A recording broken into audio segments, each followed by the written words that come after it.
Selain stok beras, Perum Bulog juga tengah menunggu tambahan pengiriman 938 ton. Bulog nantinya akan mendistribusikan stok beras yang sementara dalam pengiriman ke sejumlah gudang Bulog di beberapa titik pada awal November mendatang. Ini dilakukan sebagai antisipasi mengingat kondisi cuaca di akhir tahun yang tidak menentu. Bulog juga melakukan penyerapan beras sebanyak 210 ton dari petani lokal di sejumlah sentra produksi di Kabupaten Buru, Gemba, dan Kobisonta, Pulau Seram.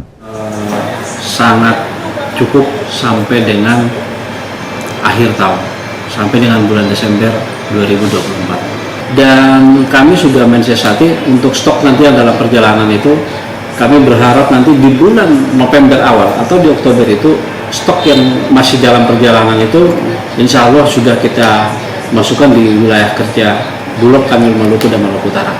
Jadi untuk mengantisipasi di akhir tahun. Soal informasi dari dunia olahraga akan kami sajikan sesaat lagi, diantaranya Timnas Indonesia kembali menahan seri tim langganan Piala Dunia Australia dalam lanjutan babak ketiga kualifikasi Piala Dunia. Informasi selengkapnya usai jeda. Tetap bersama kami di Kompas Besok.